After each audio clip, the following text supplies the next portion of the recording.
जय हिंद स्टूडेंट्स, स्वागत है आपका आज के इस वीडियो में। देखिए, जैसा कि बहुत सारे स्टूडेंट्स ने कमेंट किया कि सर अलजेब्रा बताइए, क्योंकि अलजेब्रा जो है थोड़ा सा नया है आप लोगों के लिए और ये थोड़ा सा आप अभी कोई भी चीज़ जब नया आता है तो वो टफ लगता है, इसलिए अलजेब्रा के लिए बहुत सारे लोगों ने कमेंट किया। तो इसलिए आज जो हम लोग टॉपिक पढ़ने वाले हैं वो अलजेब्रा। तो सबसे पहले अलजेब्रा होता क्या है हम लोग इस बारे में जान लेंगे, फिर इसके अंदर के जो कुछ टर्मिनोलॉजीज होंगे, जो डेफिनेशंस होंगे उनके बारे में जानेंगे और इस पे बेस्ड कुछ जो फॉर्मूलाज होंगे उनको भी सॉल्व करेंगे और फिर इसके बाद इन पे बेस्ड क्वेश्चंस को भी सॉल्व करेंगे। तो आइए बिना किसी देरी के इस वीडियो को स्टार्ट करते हैं। तो स्टूडेंट्स, जो सबसे पहला क्वेश्चन आता है हमारे मन में कि क्या होता है अलजेब्रा। तो देखिए अलजेब्रा क्या होता है इसको भी जान लेते हैं। Arithmetic is a branch of mathematics for the study of numbers. Arithmetic क्या है? एक ब्रांच है मैथमेटिक्स का जिसमें हम लोग नंबर्स के बारे में स्टडी करते हैं। For the study of images and figures we use geometry term in mathematics. अब जब हम लोग किसी भी फिगर या इमेज की बात करते हैं तो वहां पे हम लोग यूज करते हैं ज्योमेट्री का। आगे क्या है? इफ वी यूज वेरिएबल्स और alphabet in place of numbers. अब अगर हम किसी भी अर्थमेटिक एक्सप्रेशन में किसी भी नंबर की जगह पे जब कोई अल्फाबेट का यूज करते हैं तब हम उसको कहते हैं वेरिएबल। और यही जो यूज होता है वेरिएबल का, अल्फाबेट का, इसी अल्फाबेट के और वेरिएबल के यूज को ही हम कहते हैं अलजेब्रा। तो एक्स वाई जेड जैसे अब हम लोग लेटर्स, जैसे यहाँ पे बोला कि alphabet in place of numbers it is called algebra. तो जहाँ पे हम लोग अल्फाबेट्स का यूज करते हैं या वेरिएबल्स का यूज करते हैं उसी को हम लोग कहते हैं अलजेब्रा। अब आप सोचेंगे इसकी जरूरत क्यों पड़ी? तो इसकी बहुत सारी जरूरतें हमारे डेली लाइफ में क्या है, मैं आपको एक एक एग्जांपल लेके भी सॉल्व करके दिखाऊंगा। पहले आप समझ लीजिए, क्योंकि आप अभी तक अलजेब्रा पढ़ चुके हुए हैं, बस आपको पता नहीं था कि आप अलजेब्रा पढ़ रहे थे। तो देखिए पहले और भी आगे की जो कुछ चीजें वो भी समझ लेते हैं क्या है। In algebra we use letters X Y Z A B C etcetera. अब हम लोग अलजेब्रा में यूज किसका करते हैं? तो अल्फाबेट का करते हैं। अल्फाबेट में हम लोग सारे अल्फाबेट का यूज कर सकते हैं अलजेब्रा में, X Y Z A B C dot dot dot, जो भी जितने भी हमारे 26 अल्फाबेट्स हैं उन सारे का यूज करते हैं, विच आर कॉल्ड वेरिएबल्स। और जो भी हम लोग अल्फाबेट यूज करते हैं उन्हीं को हम लोग वेरिएबल्स कहते हैं। With the help of letters we can write the general form of formulas and rules. अब हम लोग इन्हीं वेरिएबल्स का, अल्फाबेट्स का यूज करके किसी भी फॉर्मूला या रूल का जनरल फॉर्म लिखते हैं। कैसे ये भी बताऊंगा, अभी पहले जो लिखा हुआ उसको समझते हैं, अभी इधर उधर डाइवर्ट नहीं होना है। फिर आगे है we can find the unknown values by using variable in place of them and make ease of various problems of daily life। अब कहीं पे भी अगर हमें कुछ बोल दिया फाइंड करने के लिए तो हम उस जगह पे कोई भी एक वेरिएबल मान करके उस प्रॉब्लम को बहुत ही आसानी से सॉल्व कर सकते हैं। तो इसका यूज हम लोग अक्सर अपने डेली लाइफ में करते हैं। कैसे करते हैं चलिए उसको अब एग्जांपल के साथ समझते हैं। बारी आगे समझने की, बिल्कुल घबराना नहीं, एक एक चीज को हम लोग सब एकदम आसानी समझेंगे और आपको जरा सा भी कहीं पे कोई डाउट नहीं आने वाला है। अगर आपको डाउट है तो आप कमेंट करके बता सकते हैं, मैं फिर से इसके लिए आपको और अच्छे से वीडियो बना के आपको दूंगा। वैसे कोई डाउट आने वाला नहीं है, कोई जो क्लास 4 का बच्चा देखेगा ना इस वीडियो को वो भी इसको आसानी से समझ जाएगा, क्योंकि बहुत ही आसान लैंग्वेज में हम लोग अलजेब्रा को समझने वाले हैं। तो आइए देखते हैं इसका एग्जाम्पल डेली लाइफ में क्या क्या होता है। तो मैं इस ऊपर के डेफिनेशन को इरेज करने वाला हूँ, अगर आपने नोट डाउन नहीं किया तो नोट डाउन कर लीजिए, मैं इसे इरेज करने जा रहा हूँ।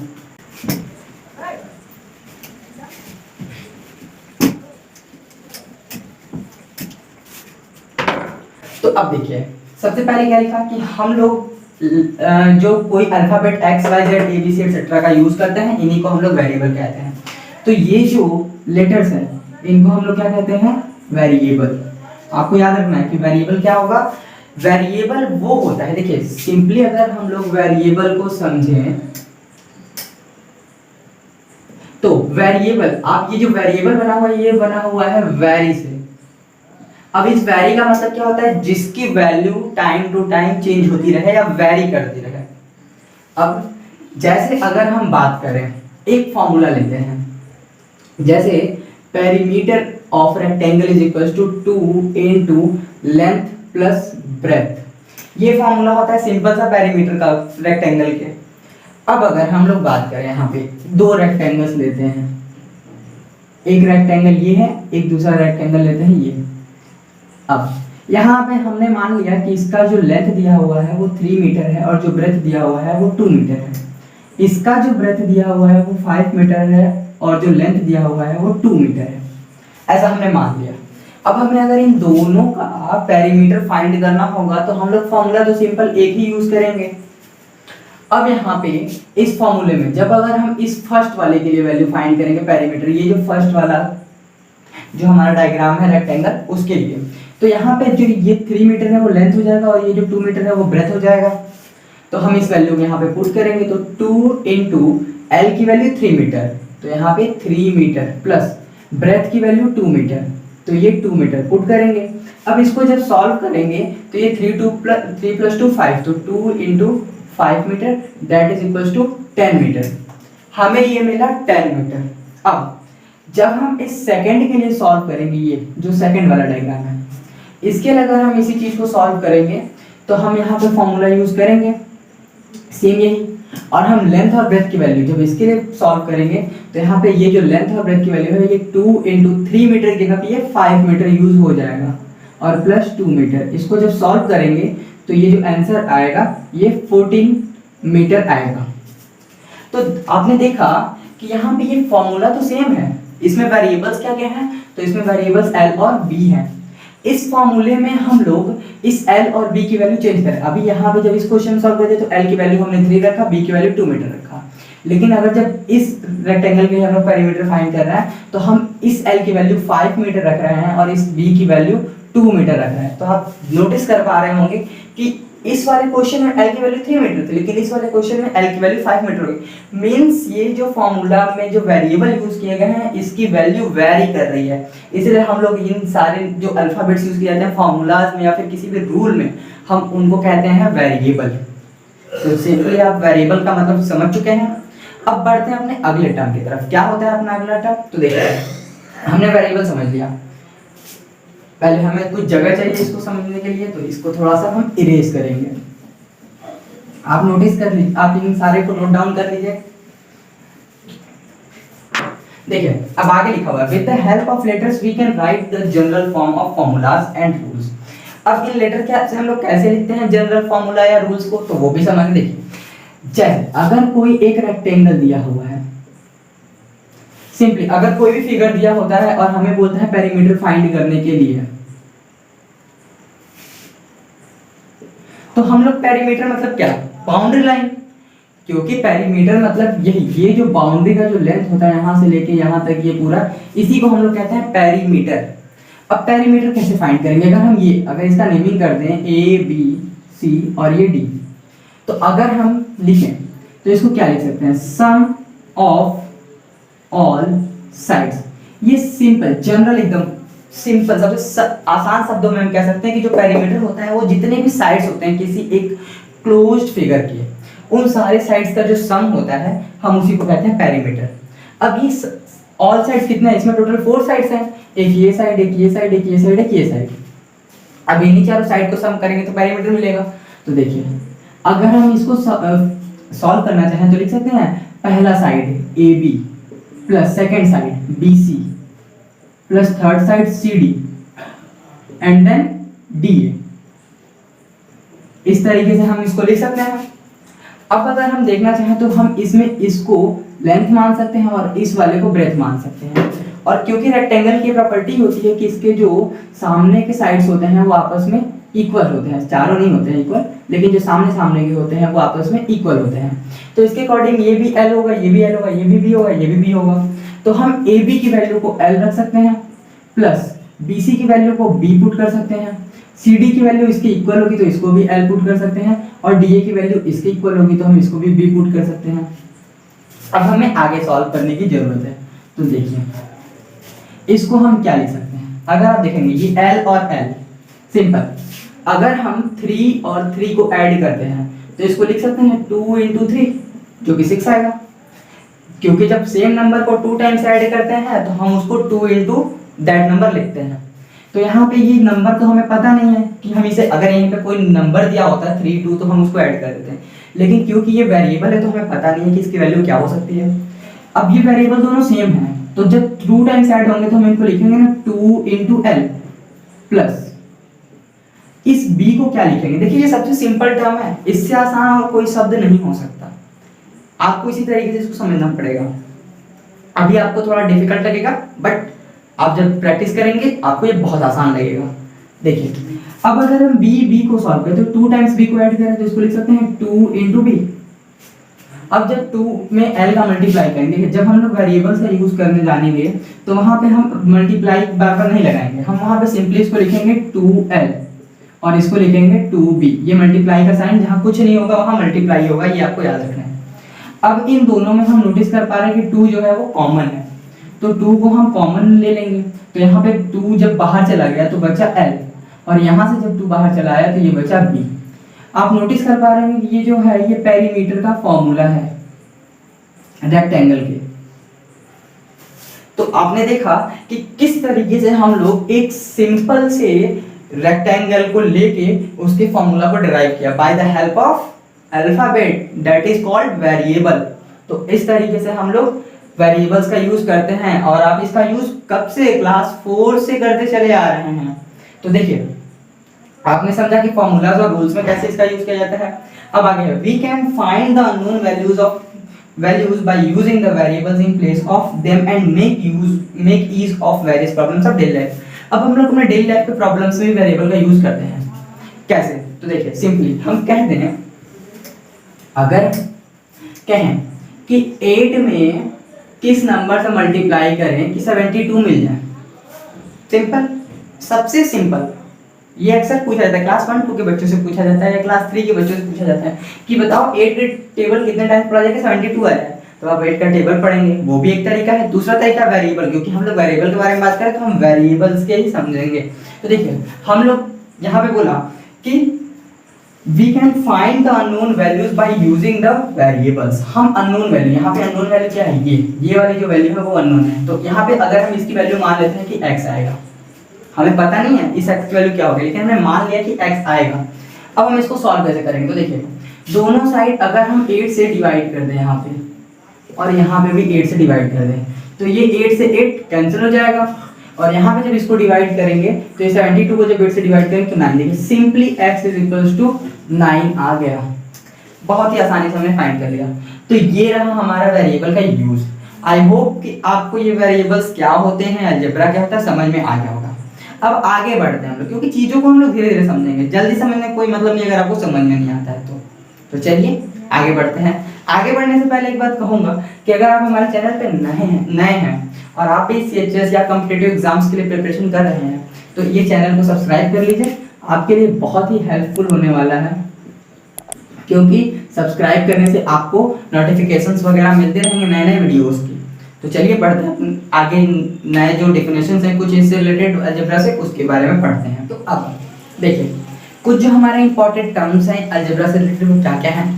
तो टर्म्स रिलेटेड टू अलजेब्रा, अभी कौन कौन से टर्म्स हैं? Variable, constant, algebraic expression. अभी फिलहाल हम इतने को ही पढ़ेंगे। क्यों? क्योंकि चीजों को हमें धीरे धीरे पढ़ना है और अच्छे से पढ़ना है। तो सबसे पहले क्या है? वेरिएबल। वेरिएबल क्या होता है हमने भी समझा था, बस वही चीज लिखा हुआ डेफिनेशन एक बार फिर समझते हैं। Variable is an alphabet which has not fixed value. तो अब ये जो वेरिएबल होता है ये कोई भी एक अल्फाबेट होता है जिसकी फिक्स वैल्यू नहीं होती है। जैसा कि हमने पेरीमीटर का एक एग्जांपल लेके भी देखा था, उसमें लेंथ और ब्रेड्थ की value time to time change हो रही थी क्वेश्चन के अकॉर्डिंग। तो इसलिए ये जो हमारे अल्फाबेट्स होते हैं इनकी वैल्यू फिक्स नहीं होती है, तो हम इनको वेरिएबल कहते हैं। अब आगे है कांस्टेंट। तो कांस्टेंट क्या होता है? कांस्टेंट इज अ नंबर और alphabet which has fixed value. ये जो कांस्टेंट होता है ये एक नंबर होता है और या तो ये अल्फाबेट भी हो सकता है। आपको ये भी घबराना नहीं, क्योंकि आपके सिलेबस में ये जो कांस्टेंट है वो अल्फाबेट को कांस्टेंट की तरह यूज नहीं किया जाएगा, तो आपको घबराना नहीं है ये। क्योंकि अगर मैं अभी कह दूं कि ये नंबर्स को भी बस कांस्टेंट कहा जाता है तो ये गलत होगा, क्योंकि हम लोग वेरिएबल्स को भी, ये जो ABC अल्फाबेट्स हैं इनको भी कांस्टेंट कहते हैं। तो आपको घबराना नहीं है, आपको बस सिंपली याद रखना है कि अल्फाबेट्स को वेरिएबल कहते हैं और जो नंबर्स होते हैं उनको कांस्टेंट कहते हैं। अब आगे अलजेब्राइक एक्सप्रेशन क्या होता है? अलजेब्राइक एक्सप्रेशन, तो the combination of variables and constant is called algebraic expression. Means combination, मिलजुल करके वेरिएबल्स और कांस्टेंट मिलजुल करके क्या बनाएंगे, एक फैमिली बनाएंगे। उस फैमिली को क्या कहते हैं, अलजेब्राइक एक्सप्रेशन। तो यही लिखा हुआ है कि वेरिएबल और कांस्टेंट की कॉम्बिनेशन से जो चीज बनेगी, अब वो चीज क्या बनेगी, अलजेब्राइक एक्सप्रेशन बनेगी। जैसे एग्जांपल के लिए हम लोग बात करें अगर इस 2x + 3 की, तो यहाँ पे ये जो x है ये वेरिएबल है, जबकि ये जो 2 और 3 है ये कांस्टेंट है। तो आप नोटिस करेंगे कि ये जो कांस्टेंट और वेरिएबल के कॉम्बिनेशन से ये एक अलजेब्राइक एक्सप्रेशन बना हुआ है। सिंपली यहाँ पे भी अगर हम देखेंगे तो ये x जो है ये वेरिएबल है और यहाँ पे ये 14, 7 और 3 ये तीनों जो है कांस्टेंट्स हैं। यहाँ पे ये x जो है ये वेरिएबल है और ये जो 2 है ये कांस्टेंट है। तो समझ में आया आपको। अब इस एक्सप्रेशन में भी कुछ चीजें हैं जिनको हम लोग समझेंगे। तो देखिए सबसे पहले कि कोई भी जब एक्सप्रेशन दिया होता है तो वहां पे पूछता है coefficient of x, coefficient of x²। तो देखिए अभी ये जो कोई भी एक हम सिंपल लेते हैं, ये 2x, ठीक है, ये 2x हम उठाते हैं तो हम 2x को लिख सकते हैं ऐसा और इसी को लिख सकते हैं 2 × x। अब हमसे पूछेगा x का कोफिशिएंट क्या है, तो हमने x को सिंपली अलग कर लिया, इन भाषा को छुपा दो, जो बचेगा 2 वो होगा x का कोफिशिएंट। तो अगर हमसे पूछेगा कोफिशिएंट ऑफ x तो हम लिखेंगे कोफिशिएंट ऑफ x = 2। अब मे भी हो सकता था यहाँ पे -2x आ जाए, तो जब -2x आ जाएगा तो हम इस x को छुपा देंगे तो जो x कोफिशिएंट आएगा वो माइनस होगा, तो हम यहाँ पे लिख देंगे -2। तो आपको कोफिशिएंट समझ में आ गया। अब आता है कि किसी भी एक्सप्रेशन का डिग्री क्या होता है। तो degree means highest power of variable. Highest power of variable means जैसे अगर हम इस एक्सप्रेशन में बात करें 2x में, तो इसमें x का जो हाईएस्ट पावर मतलब यहाँ पे जहाँ कुछ नहीं लगा होता है वहाँ पे पावर 1 होता है, तो इसलिए इसका जो हाईएस्ट पावर है 1 है। तो अगर हम इसकी डिग्री की बात करें तो ये जो डिग्री है ये 1 होगा। इस एक्सप्रेशन में बात करें तो देखिए यहाँ पे भी x है, यहाँ पे भी x है। अब कहाँ पे x का पावर ज्यादा है, तो देखिए x का पावर ज्यादा यहाँ पे है, कितना है 2। तो इस जो एक्सप्रेशन है अलजेब्रिक एक्सप्रेशन, यहाँ पे जो डिग्री होगा वो 2 होगा। सिंपली इसी तरीके से यहाँ पे x एक जगह यूज हुआ है और इसका पावर क्या है 1, तो इसकी भी जो डिग्री होगी वो 1 होगी। तो आपको डिग्री, कोफिशिएंट और अलजेब्रिक एक्सप्रेशन, वेरिएबल, कांस्टेंट की सारी चीजें समझ में आ गई। अब हम बढ़ते हैं आगे। ये जो एक्सप्रेशंस हैं इसके भी कुछ अब टाइप्स होते हैं, बहुत आसान है, आपको बिल्कुल घबराना नहीं है, सब समझा जाएगा धीरे धीरे। तो चलिए इतने क्या होता है अलजेब्रिक एक्सप्रेशन के टाइप्स। तो स्टूडेंट्स अब हम लोग जानने वाले हैं एक्सप्रेशंस के टाइप्स के बारे में। तो सबसे पहले ये किस बेसिस पे इसका क्लासिफिकेशन किया गया है, किस बेसिस पे इसके टाइप्स को डिफाइन किया गया, पहले वो जान लेते हैं। तो on the basis of number of terms the expression are classified into following. मतलब हमने ये जो एक्सप्रेशंस हैं इसको इनके नंबर ऑफ टर्म्स से क्लासिफिकेशन किया हुआ है।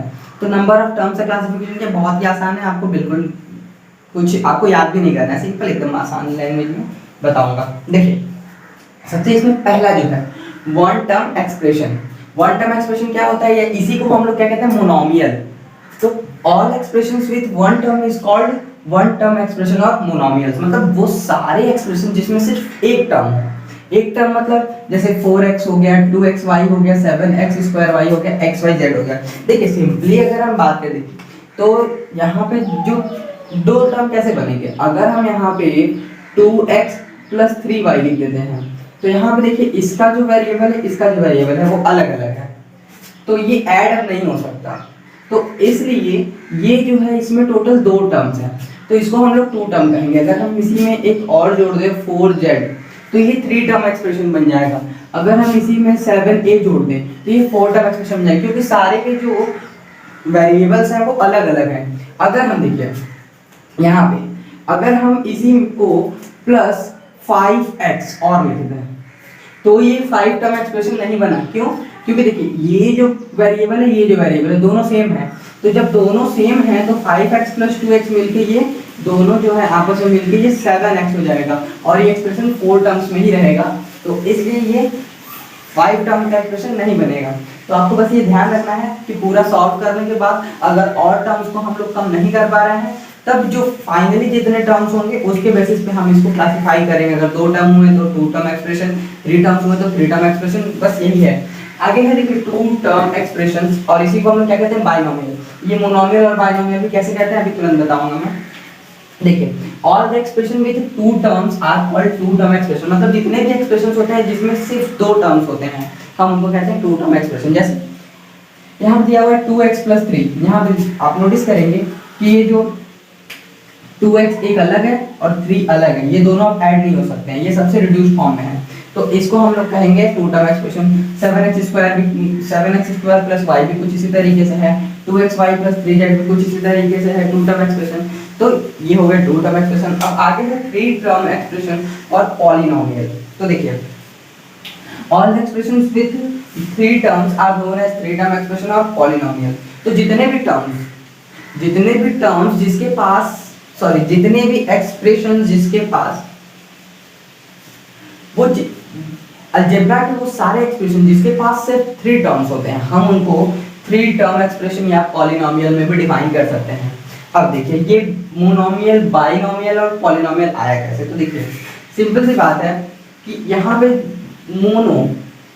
मोनो का मतलब होता है 1, बाई का मतलब होता है 2, और पॉली मतलब होता है बहुत सारे, ठीक। तो ये मोनोमियल, जैसा कि 1 टर्म एक्सप्रेशन है तो इसमें 1 टर्म है तो यहाँ पे आया मोनोमियल। फिर ये जो है इसमें 2 टर्म की बात किया हुआ है, ये यहाँ पे 2 टर्म की बात किया, तो 2 के लिए हम लोग यूज करते हैं बाई, तो इसलिए यहाँ पे यूज होगा बाइनोमियल। अब यहाँ पे ये पॉलिनोमियल बस 3 टर्म के लिए नहीं कहते हैं, 3 टर्म एक्सप्रेशन मतलब जिसमें 3 टर्म्स होंगे उसको 3 टर्म एक्सप्रेशन तो कहेंगे, लेकिन जब 2 या 2 से ज्यादा टर्म्स होते हैं तो हम वहां पे उन सारे जो एक्सप्रेशंस होते हैं उनको पॉलिनोमियल कहते हैं। मींस अगर कोई एक, जैसे ये हमने जो एग्जांपल लिया हुआ है जिसमें 4 टर्म्स है, तो हम इसको क्या कहेंगे, इसको हम 4 टर्म एक्सप्रेशन कहेंगे। तो हाँ ये कह सकते हैं 4 टर्म एक्सप्रेशन, लेकिन इन जनरल अगर हम बात करें तो क्योंकि अब हम लोग 10 टर्म का एक्सप्रेशन होगा तो उसको 10 टर्म एक्सप्रेशन तो बोलेंगे नहीं, तो ये जनरली डिफाइन कर दिया गया है कि 1 टर्म के एक्सप्रेशन को मोनोमियल, 2 टर्म वाले एक्सप्रेशन को बाइनोमियल, और 3 या 3 से ज्यादा टर्म वाले जो एक्सप्रेशंस होते हैं उनको हम लोग पॉलिनोमियल के नाम से जानते हैं। तो ये आपको पॉलिनोमियल के जो टाइप्स हैं वो समझ में आ गया। आगे हम लोग बढ़ते हैं, कुछ और जो टर्मिनोलॉजीज हैं उनके बारे में पढ़ते हैं। तो अब हम बात करेंगे लाइक टर्म्स और अनलाइक टर्म्स की, क्योंकि बहुत ही इंपॉर्टेंट है इस अलजेब्रा में। देखिए क्या होते हैं like terms. Like terms are terms that contains the same variable with same power, only the numerical coefficient are different। मतलब like terms होते क्या हैं, वो सारे टर्म्स किसी भी एक्सप्रेशन के, वो सारे टर्म्स जिनके वेरिएबल सेम हो और उनका पावर भी सेम होना चाहिए, तो हम उसको कहते हैं लाइक टर्म्स। आइए इसको समझते हैं थोड़ा सा एग्जांपल के साथ। तो अब देखिए क्या बोला, that contain the same variable, क्या सेम वेरिएबल। तो पहले तो हम सेम वेरिएबल खोजेंगे। तो अगर देखिए अगर इस एक्सप्रेशन में हम वेरिएबल खोजें तो देखिए सेम वेरिएबल कहाँ कहाँ मिलेगा, एक x यहाँ पे है, x यहाँ पे है, x यहाँ पे है, x यहाँ पे, यहाँ ये सारे में x है, तो क्या ये सारा लाइक टर्म्स है? नहीं है। देखिए क्यों, क्योंकि यहाँ पे लिखा हुआ है विथ सेम पावर, मतलब इनका पावर भी सेम होना चाहिए। तो अब देखिए यहाँ पे पावर 2 है, तो देखेंगे कि पावर 2 और कहाँ पे है, इसमें कहीं पे भी और पावर 2 नहीं है, मतलब ये अकेला इसमें जो है x स्क्वायर वेरिएबल के साथ है इस टर्म में। अब आगे यहाँ पे x है सिंगल, पावर 1, तो देखेंगे पावर 1 वाला कहाँ पे, तो यहाँ पे ये 5x और -2x जो है ये लाइक टर्म होगा, क्योंकि ये जो है दोनों के वेरिएबल सेम है और उनके पावर्स भी सेम हैं। तो इसलिए हम कहेंगे कि the terms 5x and -2x are the like terms। समझ में आया इतना? आगे देखते हैं और कौन कौन से हैं। तो यहाँ देखिए ये 2xy और ये 4xy, इन दोनों के जो वेरिएबल्स हैं वो सेम पावर के साथ और सेम वेरिएबल्स हैं, तो इसलिए हम कहेंगे कि 2xy and 4xy are like terms। इतना समझ में आया? आगे है देखिए unlike terms. All those terms that are not like is known as unlike terms. मतलब वो सारे टर्म्स जो कि लाइक टर्म्स नहीं होंगे उनको हम अनलाइक टर्म्स कहेंगे। तो अब इसका एग्जांपल क्या है, तो अभी हमने देखा कि ये 4x स्क्वायर है और यहाँ पे ये -2x है या फिर ये 5x है, तो ये दोनों के वेरिएबल्स तो x ही हैं, लेकिन इनके जो पावर्स हैं वो डिफरेंट है, इस वजह से ये लाइक टर्म्स नहीं होगा। तो यहाँ पे लिखा हुआ है in the above example 4x square and 2x are unlike terms. समझ में आया? क्योंकि देखिए ये लाइक टर्म्स बहुत जरूरी हैं।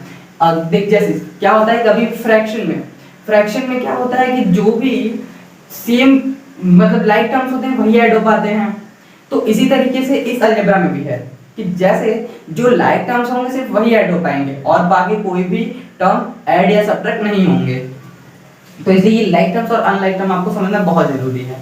तो ये समझ में आ गया? नहीं समझ में आएगा फिर से रिपीट करते हैं। लाइक टर्म्स क्या होते हैं? जिनके पास वेरिएबल्स सेम होने चाहिए और उसका पावर भी सेम होना चाहिए। जैसे यहाँ पे हमने देखा कि ये जो 2xy है और 4xy है, इसमें x का भी पावर 1 है, y का भी पावर 1 है, तो यहाँ पे भी x का पावर 1 है, y का पावर 1 है और बस यही दोनों वेरिएबल हैं।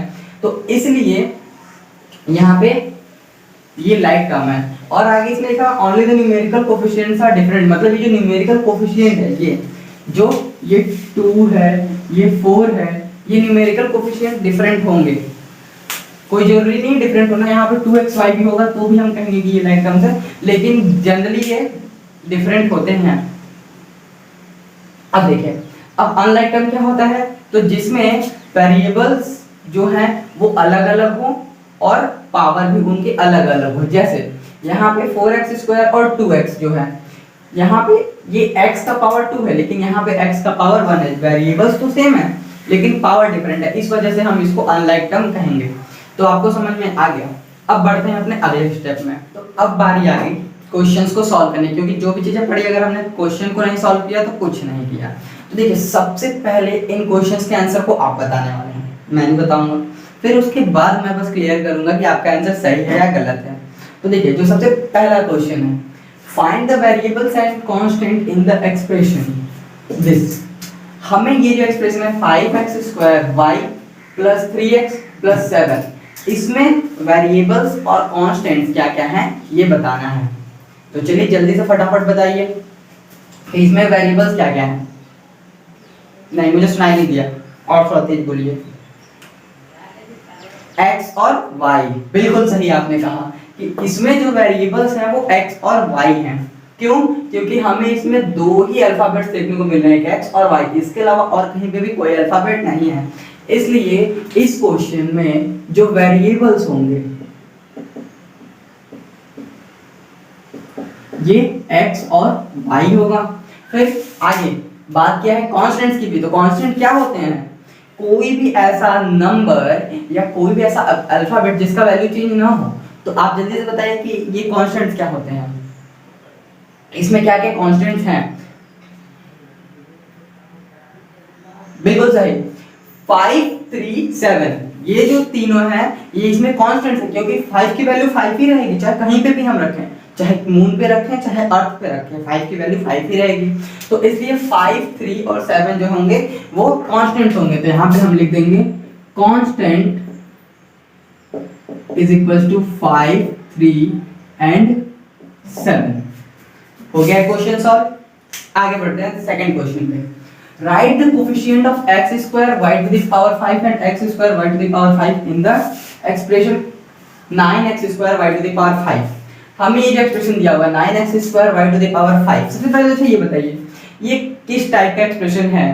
Monomial, binomial, polynomial, one term expression, two term expression या फिर थ्री टर्म एक्सप्रेशन? तो आप बताइए जल्दी से ये किस टाइप में आएगा? बिल्कुल सही जवाब, ये आएगा मोनोमियल या वन टर्म एक्सप्रेशन में। अब बढ़ते हैं इसके कोफिशिएंट्स की तरफ। तो देखिए हमें बताना है यहाँ पे x स्क्वायर का कोफिशिएंट। तो x स्क्वायर का कोफिशिएंट बताने के लिए मैंने किसी भी जब वेरिएबल कोफिशिएंट बताना होता है तो क्या बताया था कि बस हम लोग उस वेरिएबल को छिपा लेंगे। तो यहाँ पे हम किसको छिपाएंगे? x स्क्वायर का कोफिशिएंट बताना है तो बस x स्क्वायर को छिपाएंगे। तो अब यहाँ पे बचा क्या? यहाँ पे बचा 9y टू द पावर 5। तो एक्स स्क्वायर का जो कोफिशिएंट होगा वो 9y⁵ होगा। तो देखिए लिखेंगे solution second, coefficient of X square,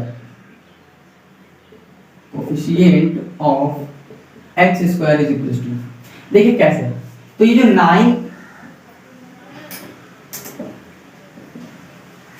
तो यहाँ पे ये जो 9x² y⁵ है, इसको हम लिख क्या सकते हैं, इसको लिख सकते हैं 9 × x² × y⁵, ऐसा लिख सकते हैं। अब यहाँ पे हम अगर x² को छिपा दें तो 9y⁵ बचा, तो इसलिए इसका जो कोफिशिएंट होगा वो 9y⁵ हम लिख देंगे। सिंपल है, और इससे आसान कोई तरीका नहीं है यहाँ पे कोफिशिएंट्स को फाइंड करने का, बस जो जिस वेरिएबल का कोफिशिएंट पूछा है उसको हमें ढक देना है, बाकी जो बचेगा वही होगा उसका कोफिशिएंट। आगे बढ़ते हैं, अगला जो है y⁵ का हमें बताना है। तो देखिए सिंपली अब आप y⁵ का हमें बताएंगे, तो मैं लिखता हूं कोफिशिएंट ऑफ y⁵, जल्दी से जवाब दीजिए, बिल्कुल सही जवाब। जो y⁵ का कोफिशिएंट होगा वो 9x² होगा, तो हम यहाँ पे लिख देंगे 9x²। अब हमें बताना है कोफिशिएंट x² y⁵ का, जल्दी से जवाब दीजिए।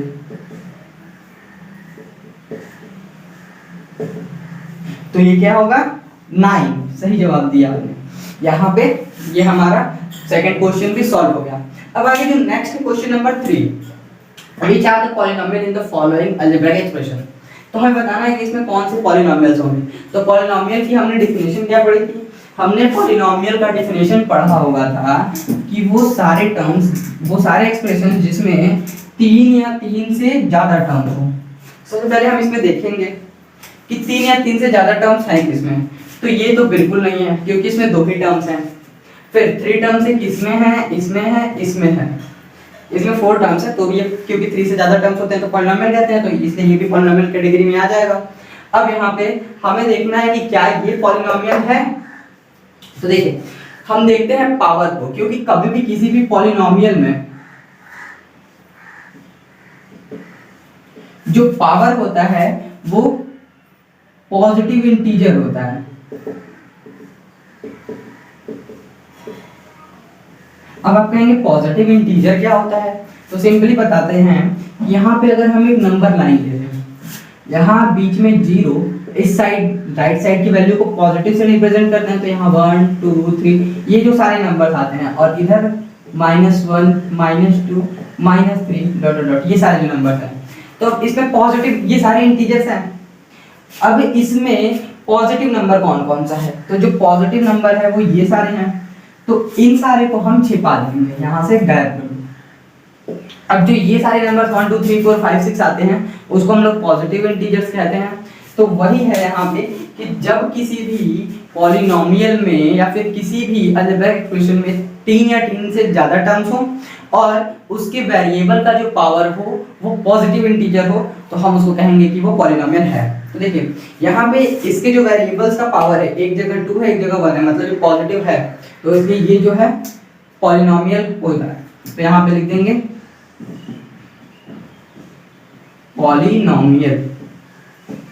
अब ये बताइए क्या ये एक पॉलिनोमियल है? बिल्कुल सही नहीं है। क्यों? क्योंकि अगर हम देखें यहाँ पे x रूट में है, और रूट का मतलब होता है x⁴ जो कि एक फ्रैक्शन है, तो इसलिए ये जो है पॉलिनोमियल की कैटेगरी में नहीं आएगा। अब यहाँ पे बात करें तो यहाँ पे ये जो सारे वेरिएबल्स हैं इसका पावर 1 2 3 है, तो इसलिए ये एक पॉलिनोमियल होगा। तो आई होप कि आपको सारे क्वेश्चन समझ में आए। अभी जब मैं आपको जो एक्सरसाइज से क्वेश्चन है वो दूंगा तो आप करेंगे सॉल्व, तो आपको चीजें और ज्यादा क्लियर हो जाएंगी। तो चलिए बढ़ते हैं अपने अगले स्टेप में। तो अब जो हम पढ़ेंगे वो है डिग्री ऑफ एक्सप्रेशन। क्या होता है देखिए, degree of a term is highest power of variable. जो डिग्री होता है किसी भी टर्म या एक्सप्रेशन का वो हाईएस्ट पावर होता है किसी भी वेरिएबल का। या फिर दूसरा जो डिफिनेशन है वो क्या है, degree of a term is the sum of power of their variables. जो डिग्री होता है वो किसी भी टर्म के जो वेरिएबल्स होते हैं उनके पावर का सम होता है। देखिए समझते हैं इसको, कोई ज़्यादा डिफिकल्ट नहीं है ये। देखिए जैसे यहाँ पे ये एक्सप्रेशन दिया हुआ है, अब इस एक्सप्रेशन में अगर हम देखें तो वेरिएबल क्या है, देखिए इस एक्सप्रेशन में वेरिएबल दो टर्म्स हैं, पहले तो एक टर्म ये है, एक टर्म ये है। अब इसमें वेरिएबल्स क्या हैं, तो ये एक x वेरिएबल यहाँ पे भी x वेरिएबल। पावर्स, अब हमें डिग्री इसका बताना है, तो देखिए डिग्री क्या होगा इस एक्सप्रेशन में, तो यहाँ पे लिखा हुआ degree of a term is the highest power of variable, मतलब इस वेरिएबल का हाईएस्ट पावर, तो हाईएस्ट पावर क्या है, यहाँ पे 4 है, यहाँ पे 5 है, हाईएस्ट क्या है, तो हाईएस्ट 5 है, तो जो डिग्री होगा इस एक्सप्रेशन का यहाँ पे 5 होगा। समझ में आया? आगे आते हैं, अब यहाँ पे सेकंड वाला जो डिफिनेशन है वो यूज होगा। Degree of a term is the sum of powers of their variables. अब डिग्री क्या होता है कि जो वेरिएबल्स होते हैं उनके पावर्स का सम होता है। जैसे अगर हमें यहाँ पे बताना हो तो हम किसको बताएंगे कि कौन सा यहाँ पे डिग्री है, क्या डिग्री है इसका, क्या ये देखिए वेरिएबल्स की बात करें तो इसमें x वेरिएबल है, y वेरिएबल है, यहाँ पे भी x वेरिएबल है, y वेरिएबल है, और यहाँ पे सिर्फ x वेरिएबल है। अब इसमें देखेंगे कि सबसे हाईएस्ट पावर किसमें है, तो देखिए यहाँ पे x का जो पावर है वो 2 यहाँ पे भी है, यहाँ पे भी है, तो क्या हम इसकी डिग्री 2 लिखेंगे? गलत है ये। कैसे गलत है देखिए समझते हैं। यहाँ पे लिखा हुआ है कि जो किसी भी टर्म के जो भी वेरिएबल्स होते हैं उनके पावर का सम जो होता है वो डिग्री होता है। यहाँ पे 2 वेरिएबल्स हैं तो इन दोनों के पावर्स को हम ऐड करेंगे, इसका पावर 2 और इसका पावर 5, ये दोनों ऐड होंगे तो ये आएगा 7। इसके पावर्स को भी ऐड करेंगे तो इस x का पावर 2 और y का पावर 1, इसको ऐड करेंगे तो ये 3 आएगा। फिर इसका जो पावर है वो 1 है, तो अब इन सब में देखेंगे 7, 3 और 1 में सबसे हाईएस्ट क्या है, तो सबसे हाईएस्ट 7 है, तो जो डिग्री होगा इस एक्सप्रेशन का वो 7 होगा। समझ में आया? बस इसी तरीके से हम डिग्री बताते हैं, सबसे आसान तरीका है ये डिग्री बताने का। अब आगे कुछ मैं आपको क्वेश्चन दूंगा, वो आप इस पे बेस्ड सॉल्व करेंगे, क्योंकि बिना क्वेश्चन को सॉल्व किए आपको ये नहीं आने वाला है। तो चलिए इन क्वेश्चंस को सॉल्व जो दूंगा वो क्वेश्चंस आप सॉल्व करेंगे। और अगर आप चैनल पे नए हैं और पहली बार मेरी वीडियोस को देख रहे हैं तो आप अगर CHS एग्जाम वगैरह और जो भी कॉम्पिटिटिव एग्जाम्स के लिए प्रिपरेशन कर रहे हैं तो ये जो चैनल है ये बहुत ही ज़्यादा हेल्पफुल होने वाला है, क्योंकि इस पे इस तरीके की वीडियोस आपको हमेशा देखने के लिए मिलेंगी। तो चैनल को सब्सक्राइब कर लीजिएगा, अगर वीडियो अच्छी लगे तो लाइक कीजिएगा, अगर आपका कोई डाउट हो तो कमेंट कीजिएगा, अपने फ्रेंड्स को शेयर कीजिएगा ताकि आपके फ्रेंड्स भी कुछ थोड़ी बहुत चीज़ें जो सीखनी है या फिर वो भी कॉम्पिटिटिव एग्जाम के लिए प्रिपरेशन कर रहे हैं तो वो भी इससे कुछ हेल्प ले सकें। चलिए आते हैं अपने क्वेश्चंस की तरफ। तो आपके जो क्वेश्चंस हैं वो यहीं बोर्ड पे लिखे हुए हैं, इन क्वेश्चंस को आपको सॉल्व करना है और कमेंट में आंसर मुझे जरूर बताइएगा इन क्वेश्चंस के, ताकि मुझे पता चले कि आपको ये सारी चीज़ें समझ में आ रही हैं कि नहीं आ रही हैं। तो देखिए क्वेश्चन है right the degree of the following expression. अभी हमने डिग्री के बारे में पढ़ा तो डिग्री से रिलेटेड जो क्वेश्चन है वो मैंने दे दिया। यहाँ पे हमें इन सारे एक्सप्रेशन में डिग्री बताना है। 2x² + 3x + 7, 2x to the power 5 + 3x to the power 7 + 4y to the power 6। Third question है 2x to the power 5 y to the power 6, 3x to the power 7 y to the power 4 + 4x to the power 4 y to the power 7। Fourth question है 7x² + 2xy + 3xyz।